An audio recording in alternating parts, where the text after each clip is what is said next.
2, 3, 4. Is that not the line? What's the line? So from the first day we met each other, it was just immediate, like. Stop it.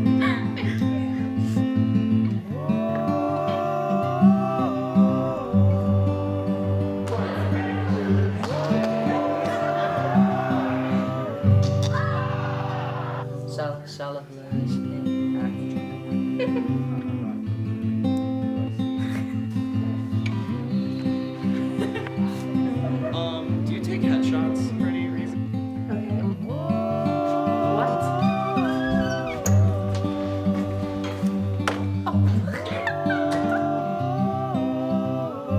Every time I focus it on you, leave the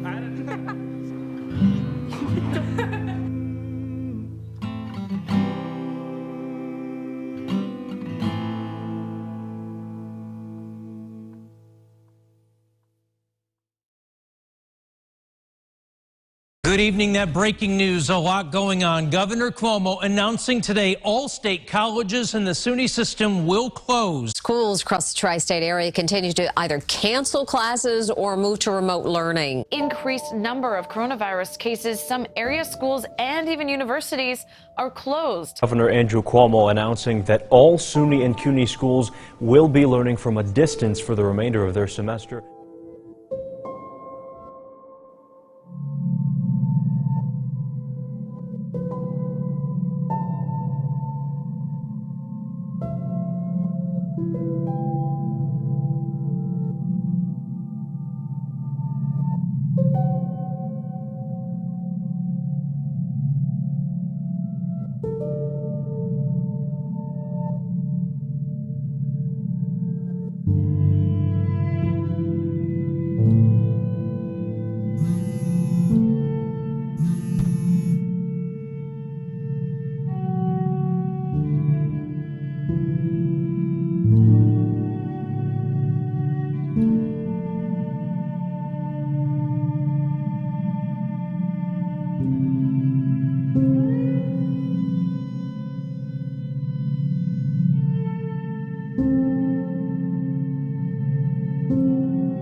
Hello everyone, and welcome to the Virtual Senior Showcase. My name is Joyce, and I will be your host for this unique event. You see, all the videos are pre-recorded and edited into a live show for you to enjoy tonight. This semester has been rough for Geneseo seniors, especially those in the arts. We had the library shut down, power outages, and a campus conversation that led me on a path I never dreamt of for my final semester. At this event, a debate was started about the underfunding and underappreciation of the arts. The arts departments here are really struggling. I just want to know if there's anything you're going to do to help, because we seem to be a department that everyone forgets about, and we're still here and we're trying our best, but no one's here to listen to us. Suddenly, I became an activist for us. My free time was now spent in administration meetings and answering mass amounts of emails.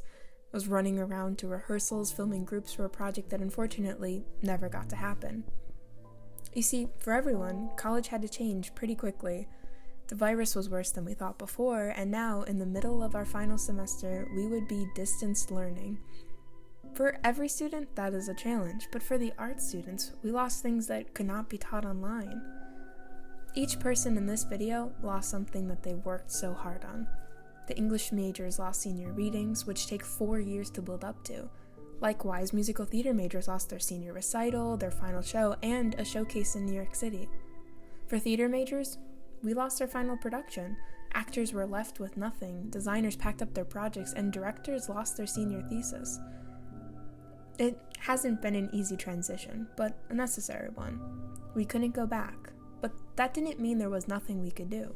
That's what tonight is. A second chance, an adjustment to our original plans to give us art seniors some closure. English majors will be reading excerpts from their senior readings. Musical theater majors will sing a song from their set list. And theater majors will be performing monologues from a new show written specifically for this time during quarantine. It's called Stranded, and it's about a group of people trapped on a cruise ship. And for me, this video was edited by myself as a redo of my senior film. It won't be the same, but it is something. These people have all worked so hard, and I'm so proud to be graduating at some point with all of them. So, without further ado, please enjoy the virtual senior showcase.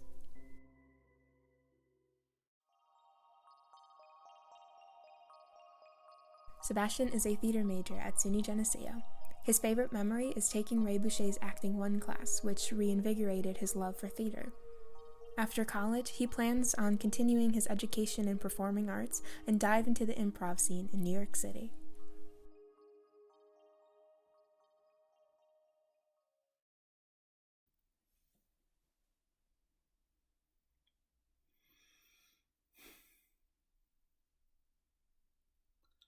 So, I'm a kleptomaniac. Like, a for real one. Not like, oops, I stole a pen one time from Sandy's desk. LOL, I'm such a klepto. No, I have a legit diagnosis and everything.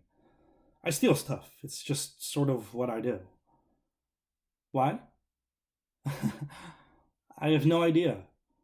It's not because I get any kind of rush from it or because I can't afford what I'm stealing. It's just because I want to.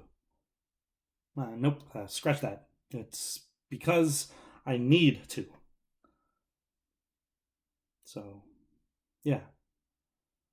My therapist was not super excited for me to go on this cruise. But then I was all like, whatever. What do you know about my life, man? And he was all like, literally everything. And I was all like, good point. But I decided to go on the cruise anyway, because I thought I could handle it. And then, the first night here, I stole 13 forks, 3 spoons, a bottle of sunscreen, and this crummy little watch that's either super expensive or from Walmart. I can't tell.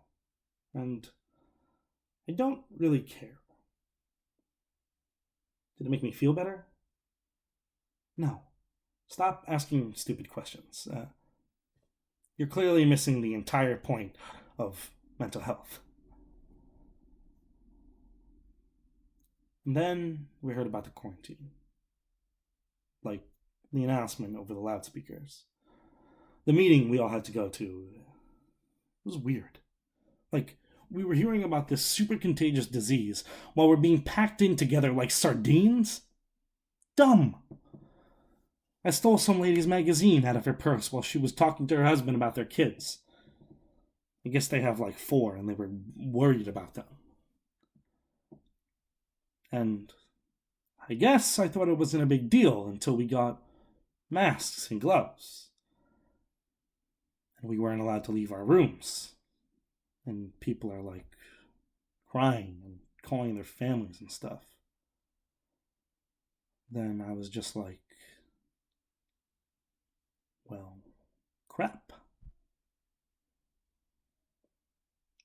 And I opened my dresser drawer and I saw all this stolen junk I had. And I was like, what am I doing? So I texted my therapist, and I was like, I'm in a weird situation. I'm going to return this stuff to people. And he was like, that's really good, Alex. And I was like, I don't know. For a moment, I felt this sense of relief, I guess. Because I steal stuff as a compulsion, and it never makes me feel any better. But the prospect of returning it made me, I don't know. Happy is not the right word for it. Calm is better. And I never feel calm. So I returned everything. But nobody knows I did it. So I, reverse stole it. And probably nobody cares, but I do. And if I can make things a little better by returning all that random junk, then I guess I did something good. Maybe. I don't know. I have to talk to my therapist about it. Providing I don't have coronavirus and kneel over and die in 3 minutes.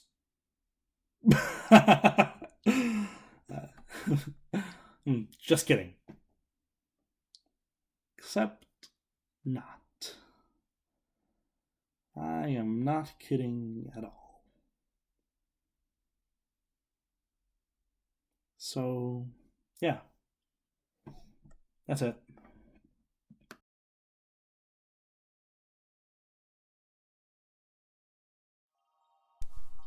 Annie Levine is a musical theater major here at SUNY Geneseo.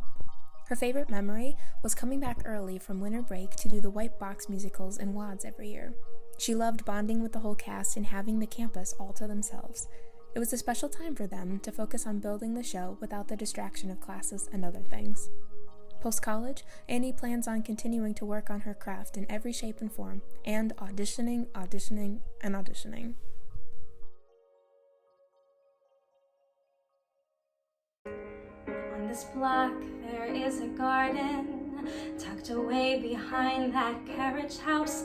I can see it from the window, stretching toward the sidewalk. And though I look there every day, I've never found the entrance to this perfect little place I'd like to go. But still it's one of my favorite places, one of my most favorite places, a patch of green I've only seen from much too far away. When I was 5 or 6, I started drawing crayon-colored pictures of a magic land that floated high above the treetops. And every night I'd fall asleep and dream that I could fly there, that I built this floating kingdom in the sky. And still I try, 'cause it is one of my favorite places, one of my most favorite places. But here's the twist, it can't exist, so why do I keep thinking that it does? All my life I've imagined all these places, sketching each and every blueprint in my mind. And all I want is someone who can help me reach these places that I dream about, but never seem to find, because all of my favorite places, all of my most favorite places, are places I've never been. I wake up to that man sleeping well into the morning. I like watching how the sunlight trickles down his shoulder. And though I've tried so many times to tell him that I love him, I haven't found a way inside his heart. And it is one of my favorite places, one of my most favorite places. One more favorite place I've never been.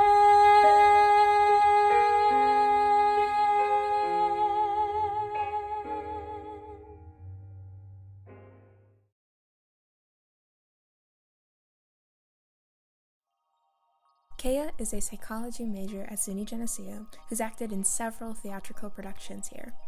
Her favorite memory was being a part of Geneseo's InterVarsity Christian Fellowship, which deeply impacted her life. They had weekly gatherings where she learned what true grace and love look like as she made some of her best friends. Post-college, she plans to keep loving people as best as she can while pursuing an MA in mental health counseling. She wants to tell you that life isn't easy, but it can be so fulfilling when we help one another and place our trust in the one who heals.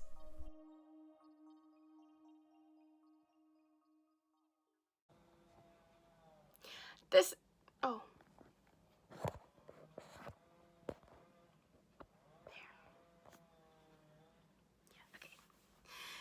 video is for Tommy. Tommy, hello. Oh, Mrs. Montgomery, hello too. I don't know if you're still monitoring Tommy's email, but if you are, hello. This is Eleanor. You know me from childhood and stuff. So I'm still on this cruise ship, but we're not moving anymore. And my room, it smells like potatoes. I mean, that's my fault because I spilled mashed potatoes over there on the floor. But they said they couldn't spare anybody to come clean it up. And I'm like, okay, understandable. But I still wish it didn't smell like potatoes. Oh, I don't smell like potatoes. Just the room. So the real reason I'm sending you a video is because, obviously, I will not return in time from the boat to go to prom. So we cannot go together. And I wanted to give you permission to ask Jessica to prom. Because it really seems like you want to go with her.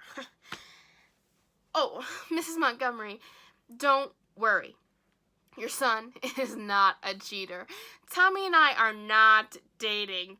There are no romantic feelings between us. None. Seriously. But yeah, I can't go anymore. And you should still go. And with someone who you actually want to go with. Even if that person is Jessica. I mean, Jessica is fine. Sorta. Oh, I don't know why I said that. I'll edit that part out. Yes. Go to prom with Jessica. She's great. And you guys obviously have the hots for one another. I mean, I see you guys, together all the time, especially after band. You guys seem to have really connected since you switched to bassoon. But yeah, she's super nice. We sat next to each other in chem last year, and she had a really good vibe. Oh my gosh. Funny story. Super quick. Ready? Okay. So one time during a test, she totally fell asleep. It was the funniest thing ever. I've seriously never seen anyone do that before. And during a test? Oh man. At least it wasn't like an AP test or something. Oh, and she had a little drool too. So yeah, you can ask Jessica to prom if you want to. And I will release you of our prom pact. Oh, yeah, Mrs. Montgomery. Tommy and I made a pact, like back when we were in, 6th grade? Back when we were still losers. And we said that we would go to prom together if we weren't in a relationship with other people. Or in a relationship with each other. Which I know you have teased us about before, Mrs. Montgomery. You kind of bring it up, a lot, I mean, could you imagine that? Barf. Oh. I'll edit that out. So, prom. Yeah. Sorry, I mean, I feel like I'm saying the word prom a lot.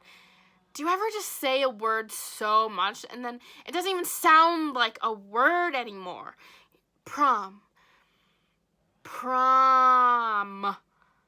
Tommy? Prom. Sorry.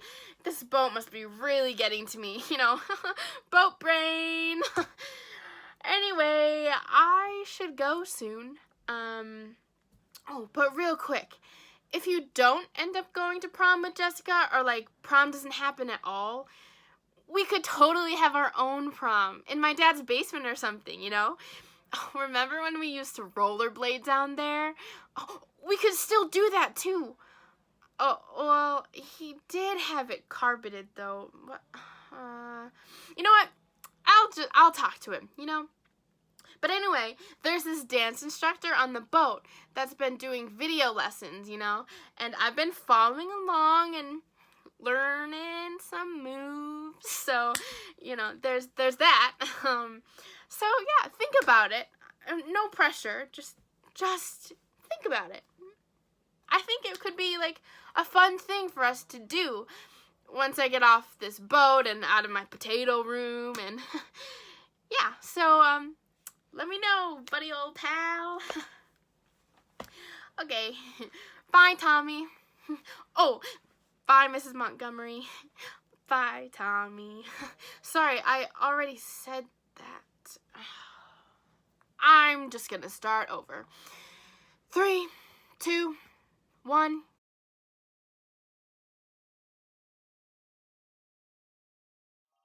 Patrick Jones is a musical theater and biology double major.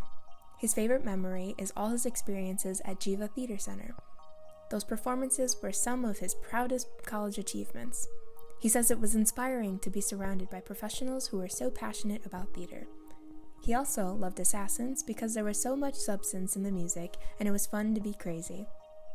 After college, he plans on moving down to New York City in the fall to pursue theater in any capacity he can.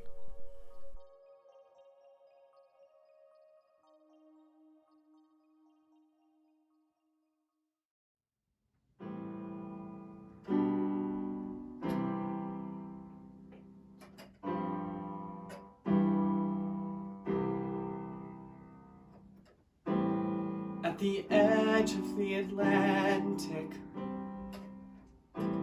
I can't bring myself to swim. I've choked back the tears for 22 years, drowning in shadows of him.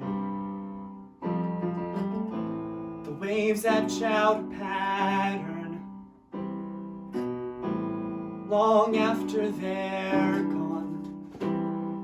Lines that they trace, they quickly erase, but something's still lingering on. Lost in the waves, I am lost in the waves. No one but me and the silent black sea. I am lost in the waves. Vision in the moonlight, the family on the beach, boy on his own by the undertow throne, far beyond his father's reach. He's caught in a riptide. A man has to choose. There's a race to be won for the life of his son. But someone has to lose. Lost in the waves, he was lost in the waves. Salt water burns, the tide always turns when you're lost in the waves. Now I'm the one sinking, there's no solid ground, and I can't help thinking I'm the one who has drowned. Now knee deep in the water, I feel my father's touch. And though fully grown, I still never known how to love someone that much. Lost in the waves, I am lost in the waves. No one but me and the silent black sea. I am lost in the waves. I am lost in the waves. I am lost in the waves.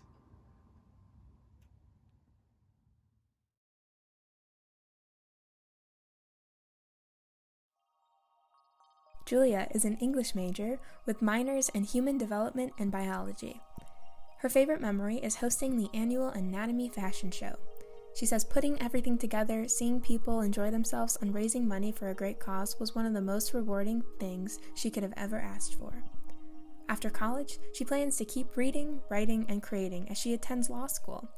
She plans on telling stories for those who can't tell their own and fight for what is right. I am an artifact. I could recite to you a history of the scars on my body, like a convenient way to express distress. These scars consolidate trauma for lookers into a simple flaw. I have stood witness to the birth of these blemishes the day I opened my closet door to my dresses sewn shut. These defects have a willingness to assimilate. That is why sometimes I don't notice them anymore. Sometimes I forget. That is why I trace the veins in my thighs at night to prove I exist. Listen, to give attention to one sound. If sounds are only vibrations, how are they stuck inside of my head, and why are they telling me how to unmake my body? They pulse, warning me to kneel and pray, as though the grace of the world hangs from my teeth. The vibrations tell me, my body is condemned. I pretend like I have an underbite to resist this instruction, but the voices persist, my jaw aches. I poke at my belly button, trying to feel where I came from. I trace my collarbone, trying to understand my slender bone structure. I look at my hips and sigh because I wish I could go swimming in a stranger's spit. How to immortalize a body? Embalming, to forestall decomposition. Begin by washing the body in germicidal soap. Be sure to massage the limbs. Cooperate with rigor mortis. Then pose the eyes and shut. Make them look natural. Then read to the corpse the definition of graceless and use an adhesive to shut the mouth. I grow taller in summer months. My favorite kind of snow is the kind falling in July.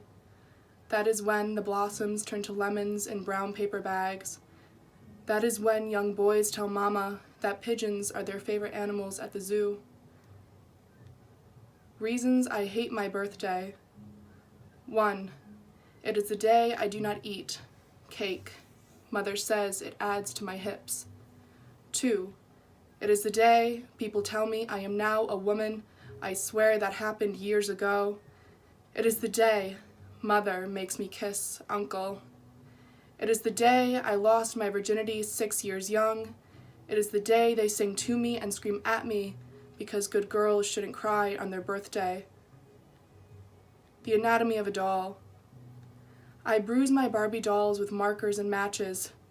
I cut her hair. He likes to touch her rotator cuff made of ball and socket plastic. I break off her right leg and break down because she was so beautiful until he told her she was, not like the other girls. Soft while resting. This is the part I cannot breathe. There is a moth stuck in my throat, attracted to the light in my stomach, and it breaks down my esophagus into a jelly that tastes of sour cottage cheese and ghost peppers on Sunday when children play and adults drink vanilla. I scream, but no sound leaves because the moth is trapped where it should not be, and it got there in the first place because I did not know how to say stop, please. Can I induce apoptosis? Do I have to wait 7 years for his fingerprints to dissolve? I want these cells dead, but I surrender my timid flesh because I do not have a choice.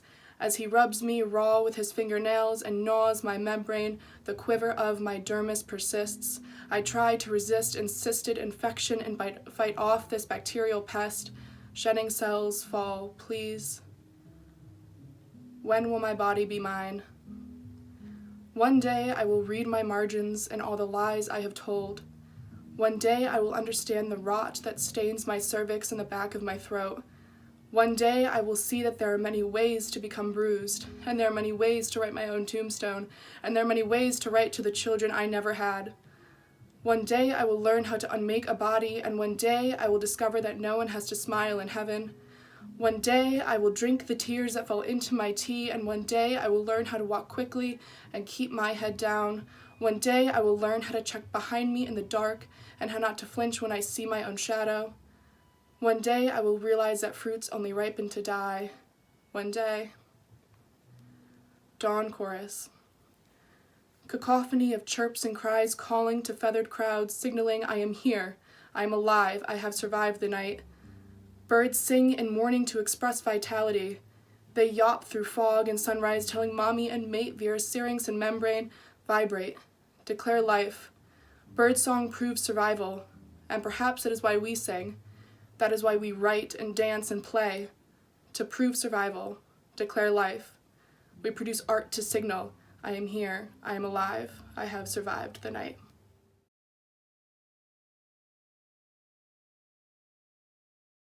Sidney Lyons is a musical theater major with a minor in communication. Her favorite memory is watching all her friends grow as performers throughout the year. She says, since we all take the musical theater performance classes together, seeing my friends improve and become amazing performers has been one of my favorite things, and to be a part of that is so special. After college, she plans on moving to New York City and just going for it. She says, it's hard to plan for a career in musical theater, so I'm just going to go out, audition, and keep taking classes to improve myself and my craft, and see where it all takes me.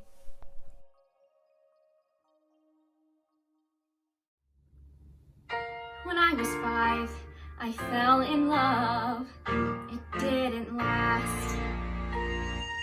He ran from me, literally ran from me. And being Kenyan, he ran fast. When I was 10, in love again, this Peace Corps guy. I waited hours inside his tent with flowers, which made him laugh, which made me cry. By 13, I gave up trying, and I decided I would be a mathematician. 'Cause math is real. I memorized a lot of pi because addition and subtraction and division would never make me feel so stupid with love. Like I didn't get it.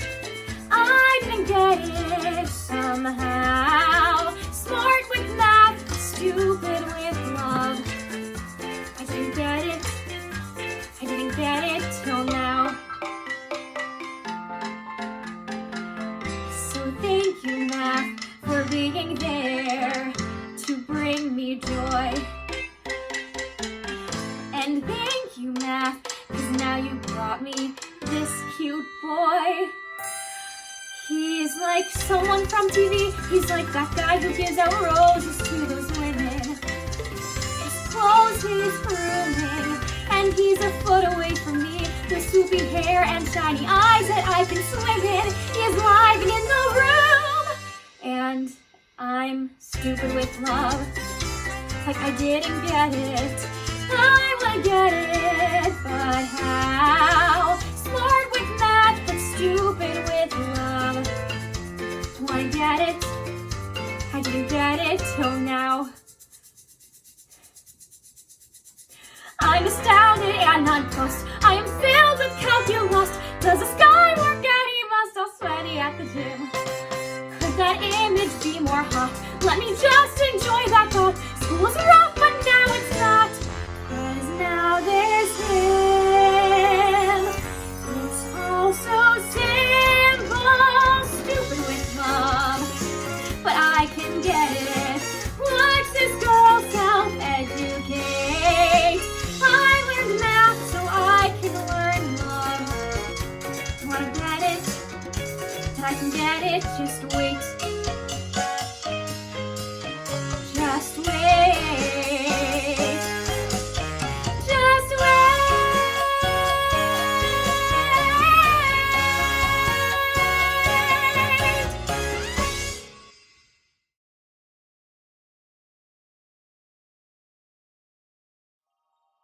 Eric Leary is a physics and theater double major. His favorite memory was directing his senior honors thesis production of Red. He says, the cast was so fun to work with and the play really came together for its performance, even though it ended up being done over Zoom. After college, he plans to pursue jobs in regional theater and the Disney Company, and hopefully return for higher education in either set design, directing, or acting.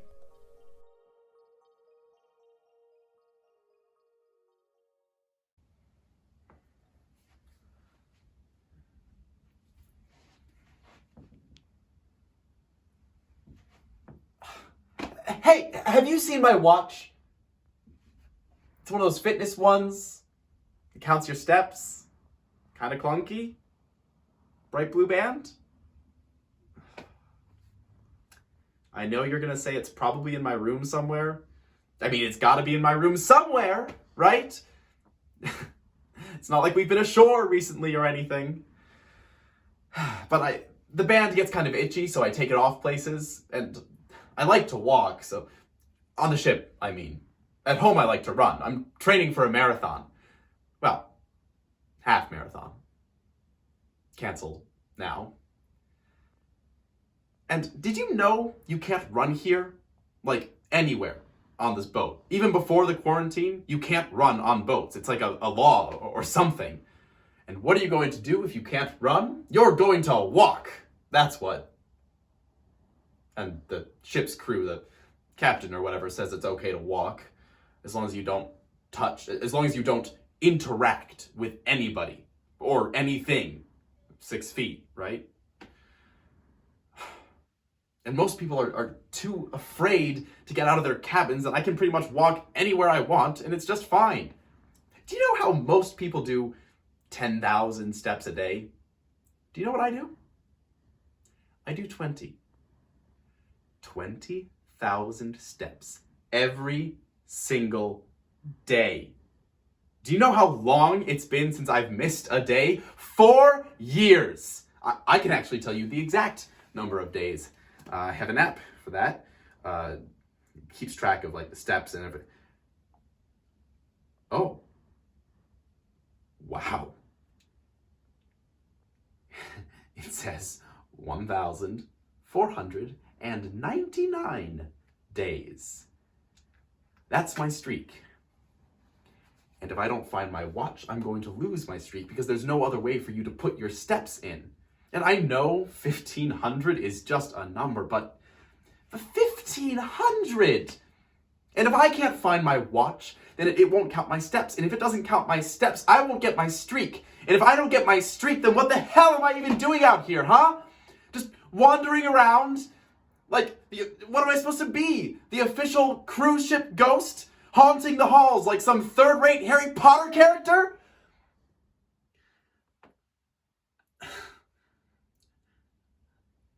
I'm sorry. It's just a bit...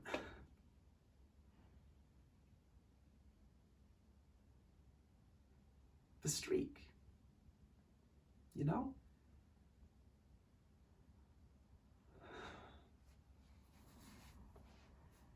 Sometimes it does feel haunted. Do you ever get that? Like when I'm walking around the deck, I hear voices, people with balconies below me talking or crying or sometimes singing, but I never see them. And I never can hear exactly what they're talking about or why they're crying. This ship is spooky. This whole... I don't know what you would call it. The situation is spooky. It's very Act 1 of a zombie movie. I don't like zombie movies. But my watch, my streak, my 20,000 steps, I know it's stupid, but it's normal. I need normal. I need my watch. It's chunky and blue.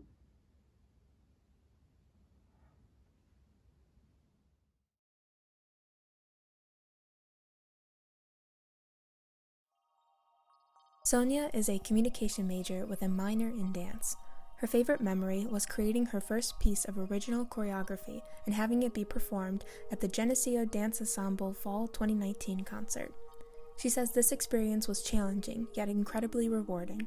She was able to explore her own personal style of movement with the support and encouragement of the fellow dance minors and dance faculty. Post-college, Sonia has been accepted into the Television, Radio, and Film Master's program at the Newhouse School of Public Communications at Syracuse University. She hopes to pursue a career in media where she can contribute to the arts of engaging storytelling.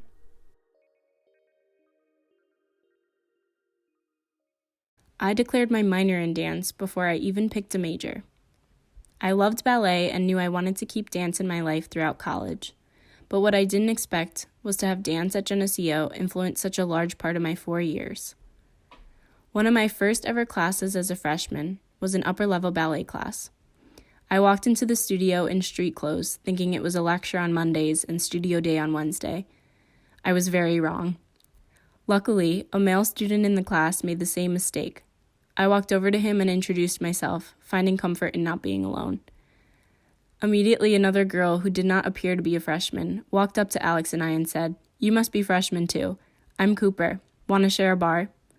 From then on, Cooper, Alex, and I were known as the freshman ballet trio. But to me, they became so much more. 1 week into classes, I auditioned for the Geneseo Dance Ensemble. I still remember seeing my name on the cast list and being so shocked. I was in a professor's ballet piece. 1 semester was really all it took for me to know this was something I was going to do for all 8. Everyone was super welcoming and supportive, and I truly looked up to the seniors who held leadership positions. Soon my semester was full of multiple dance classes and several rehearsals and many hours in the dance studio. I became exposed to so many forms and techniques of dance. I went from strictly ballet to exploring modern dance, jazz, musical theater, and many cultural styles. I also had the opportunity to study dance history, kinesiology, and dance composition. I performed in 7 semesters of GDE. I student directed for 2, and I had the opportunity to choreograph a piece as a senior in my fall semester. The opportunity to create an original work was an invaluable experience. Despite the doubts I had in myself, my peers and professors encouraged me to discover and explore my own purely authentic style of movement. Despite this overwhelmingly vulnerable task, I knew this challenge would bring a feeling of great accomplishment. I remember spending many hours in the studio, playing with ideas, music, and counts. It was easy to be critical of myself, and I would get frustrated when I couldn't come up with movement I liked. Looking back, I realized this is all part of the process of developing your own artistry, something I'm not sure I would have discovered without this project. Something clicked when I auditioned and casted my dancers. A mix of friends and freshmen I had just met created the perfect group to tell my dance narrative. They truly brought my piece to life in a way I didn't think was possible. I learned how to lead a rehearsal and communicate what I was looking for. It was a leadership role, but I think it taught me more about myself than anything. During the entire semester, ideas were always floating around in the back of my head. I was constantly working with faculty to improve the composition and structure of my dance. I learned how to take feedback, which was difficult at times given such a personal project, but I also learned how to stick to my instincts and follow my gut. By the end, my piece felt like the most honest expression I could have presented. And that was such a gift to be able to share with my family, friends, and even strangers. Geneseo Dance has not only adored tremendous opportunities and experiences, but it's also a place to make so many meaningful memories. Some of my closest friends I would have never met if it weren't for dance. And some of my most personal achievements would have never been possible without the support of all these talented student artists.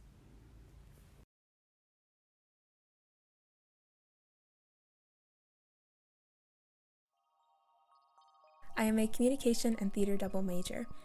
My favorite memory was, for the show Demea, I opened the show singing 90s karaoke from Madonna's Holiday to rapping a parody of Will Smith's Miami. I got to be crazy and dance all over the audience. It was such a silly way to open the show, and it was so rewarding. After college, I'm just going to keep creating as much as I can while auditioning and working as hard as possible. Who knows, maybe LA or New York City one day.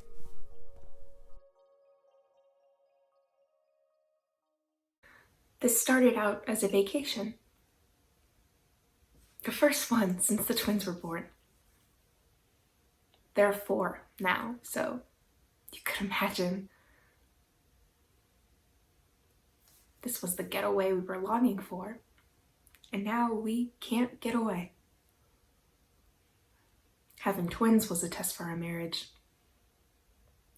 Now lock yourself in a cruise ship cabin with your spouse for longer than expected with no access to the tiki bar. Now that's a test.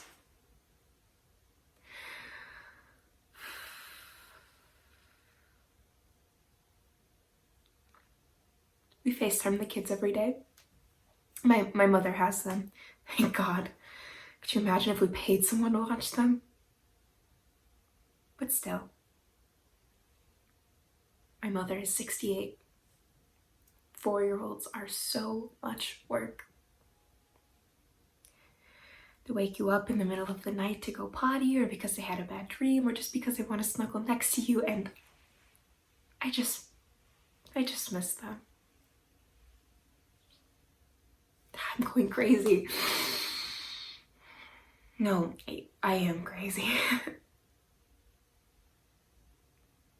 They don't understand why we're not back yet. Explain quarantine to a pair of 4-year-olds. Explain a virus, or why we have to stay on the boat and knock it off, and that we're not sick, but we can't get off, and that we don't have it, but we might have it, but we don't.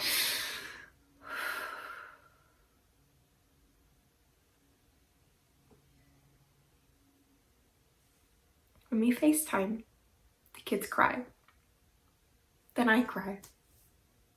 My husband cries, my mother cries, and my poor mother's left with them crying. She has to answer all their questions at bedtime. She has to tell them we don't know when mommy and daddy are going to be home, and then deal with the fallout.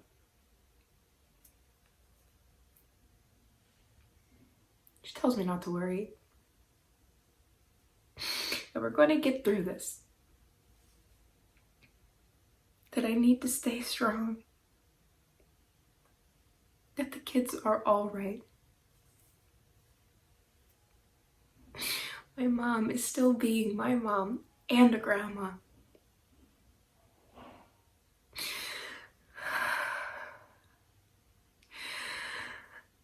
I feel like I can't breathe. Ugh. A virus is making me feel this way, and I don't even have it.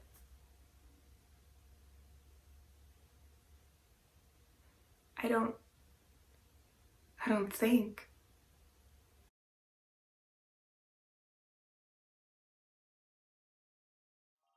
Natalie Hayes is an English major with a minor in film studies. Her favorite memory was writing workshops. She never thought she'd look forward to 3-hour-long classes, and she certainly never thought she'd say her favorite college memories were those 3-hour classes. But alas, she means it. She says those workshops made for some of the most educational, enlightening, and rewarding experiences of her life. Invaluable conversations and connections happened there, and those conversations and connections have done so much for her and her work. Post-college, she plans on working and saving and experiencing as much as she can for at least a year, after which she'll probably pursue a master's in either poetry or art. In any case, she intends on writing and art making constantly and forever.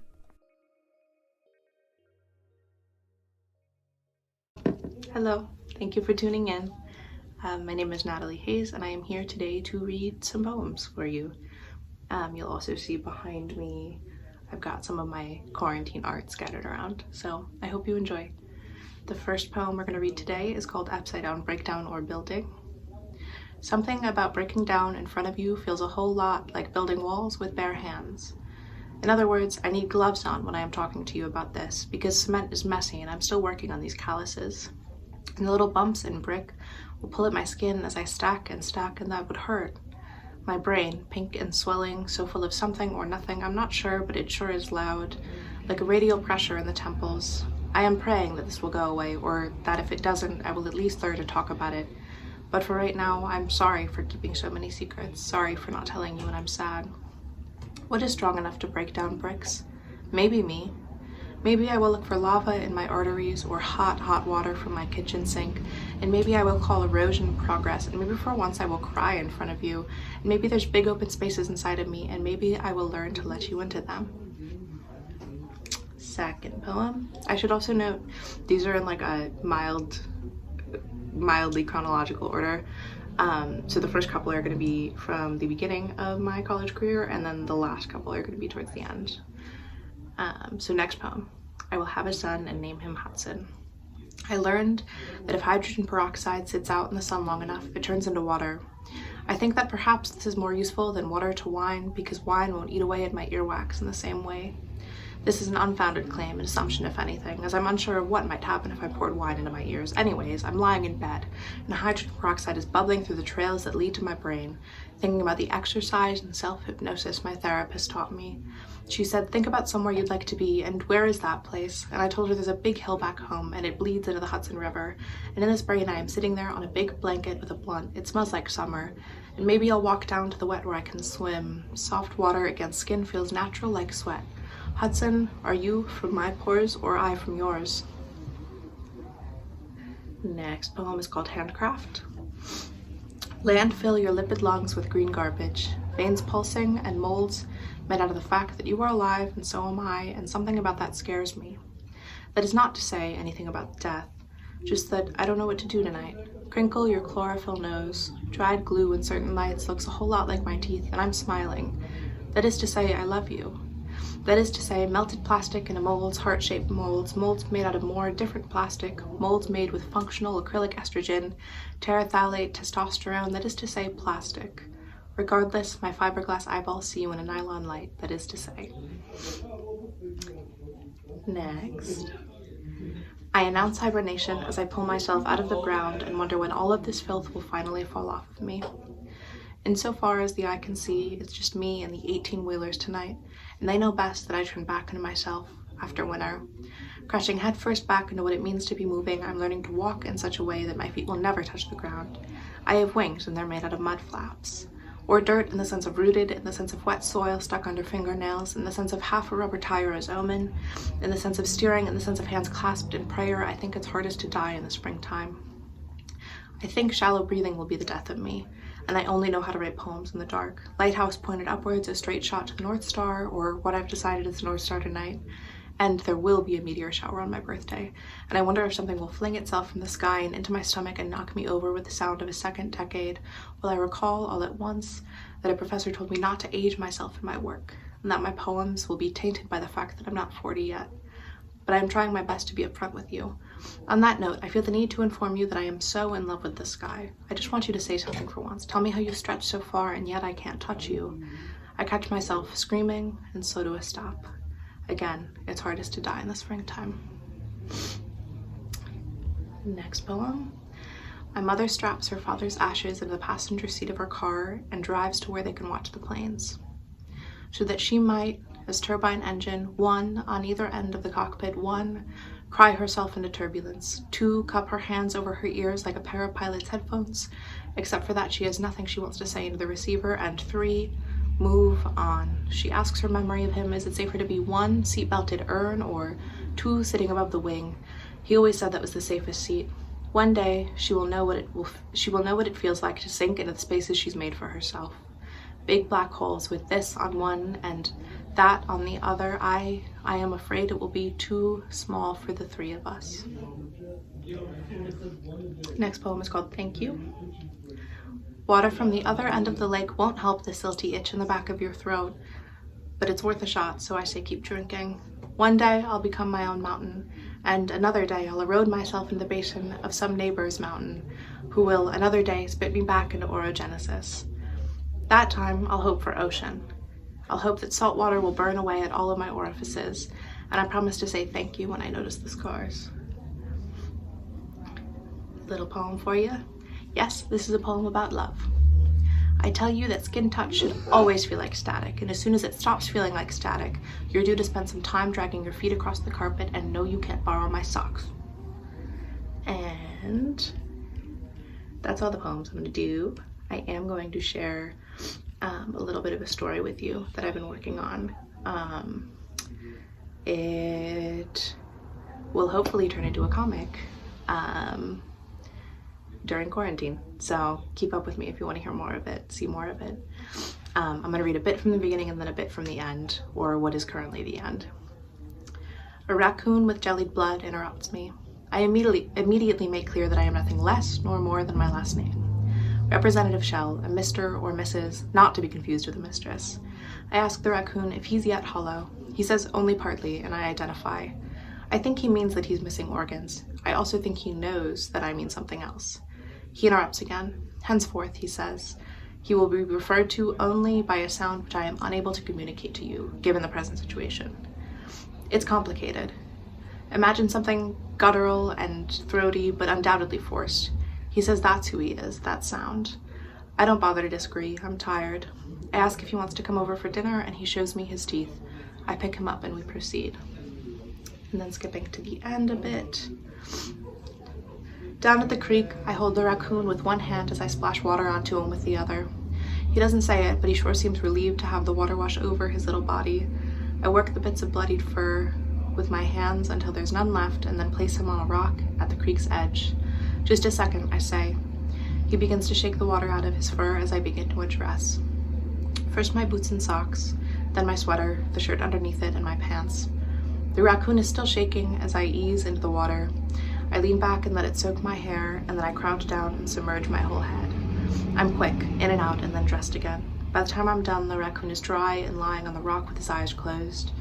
I attempt to lift him without waking him and only partially succeed. He mutters as I lift him, and then either falls back asleep or pretends to. That is all. If you want to keep up with my work, I have a website, which is nataliehayes.sunycreate.cloud. On said website, I will be soon uploading all of my artwork, so you can check that out. And you can also see my past publications. I'm also going to be in the upcoming edition of Blaze Vox, the spring edition. And as always, I implore you to check out the SUNY Lit Journal Gandy Dancer. Thank you.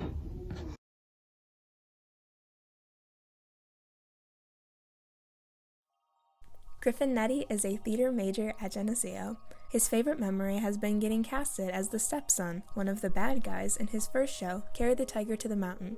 He had people actually mad at him because of how well he played the character. He says, "It's a weird thing to be happy about, but it gave me confidence as to my ability as an actor." Griffin's post-college plans are moving out to California and chasing his dreams of becoming an actor in movie and television.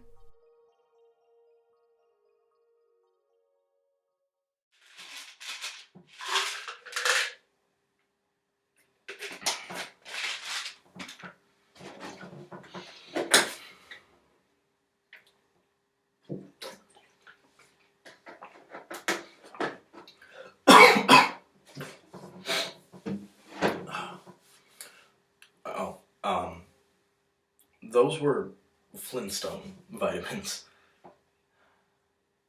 And they were expired. But you really can't tell the difference. Why am I taking vitamins at the end of the world? Because they're multi-purpose.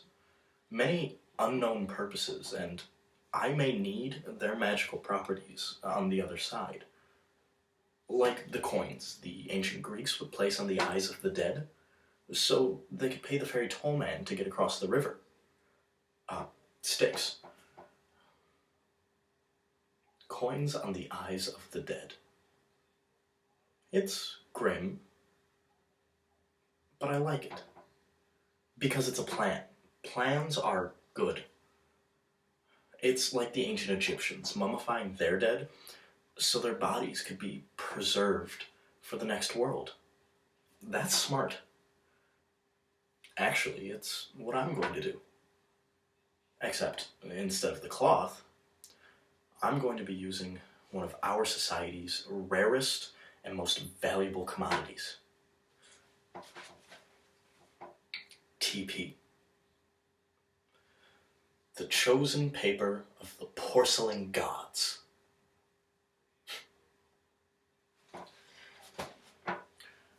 Consider this my last message. My last dialogue with the world. Although, for a dialogue, you'd need more than one person. And it's just me. So I don't know what you'd call this.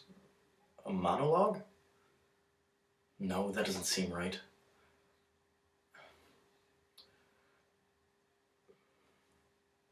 Someone is receiving this, right? Someone's out there, right?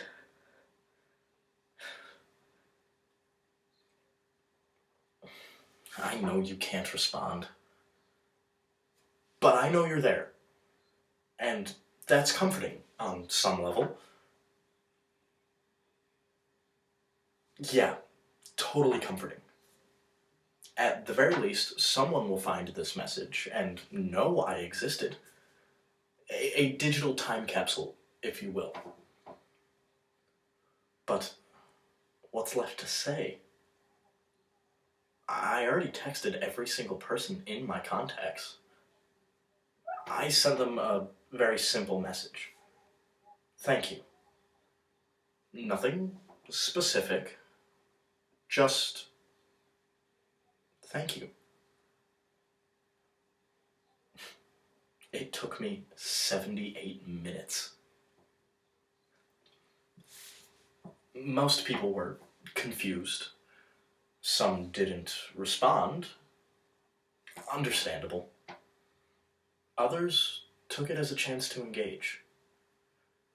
But a lot of people got it. They responded back with, "I love you too." Thanking people is important. It may be the most important thing we can do. It might be the only gift that we can leave behind. A simple gesture of kindness and gratitude. So, to anyone out there, and anyone who finds this recording, thank you. And if you need a wipe, feel free to unwrap me.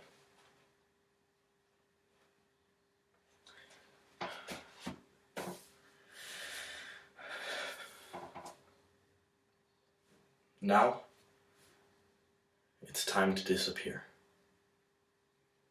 Completely. Time to say goodbye.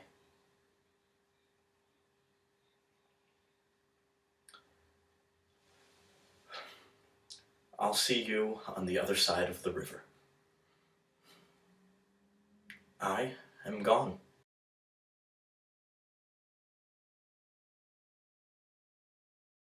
And finally, we have Brett Haynes. Brett Haynes is a musical theater major.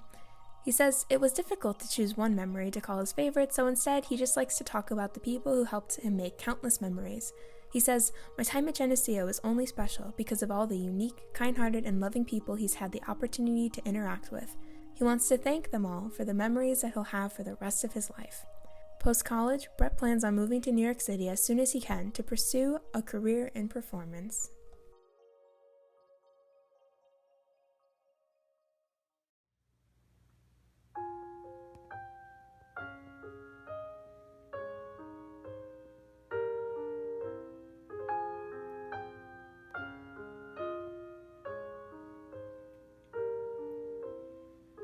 Let me run through a field in the night. Let me lift from the ground till my soul is in flight. Let me sway like the shade of a tree. Let me swirl like a cloud in a storm on the sea. Wish me on my way through the dawning day. I wanna flow, wanna rise, wanna spill. Wanna grow in a grove on the side of a hill. I don't care if the train runs late, if the checks don't clear, if the house blows down. I'll be off where the weeds run wild, where the seeds fall far from this earthbound town. And I'll start to soar. Watch me rain till I pour. I'll catch a ship that'll sail me astray. Get caught in a wind, I'll just have to obey till I'm flying away.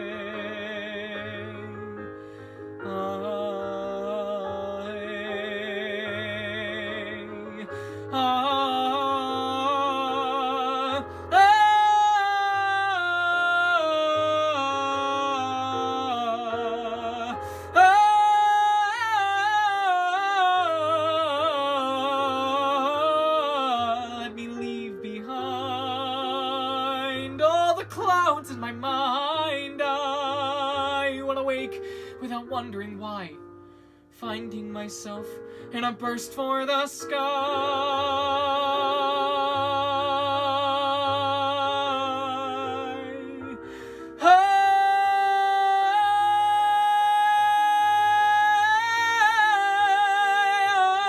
I'll just roll, let me lose all control. I wanna float like a wish in a well, free as the sound of the sea in a shell. I don't know, but maybe I'm just a fool. I should keep to the ground, I should stay where I'm at. Maybe everyone has hunger like this, and the hunger will pass, but I can't think like that. All I know is somewhere through a clearing, there's a flickering of sunlight on a river long and wide. And I have such a river inside. Let me run through a field in the night. Let me lift from the ground till my soul is in flight. Let me sway like the shade of a tree. Let me swirl like a cloud in a storm on the sea. Wish me on my way through the dawning day. I wanna flow, wanna rise, wanna spill. Wanna grow on the side of a hill. Wanna shift like a wave rolling on. Wanna drift from this path I've been traveling upon before I am gone.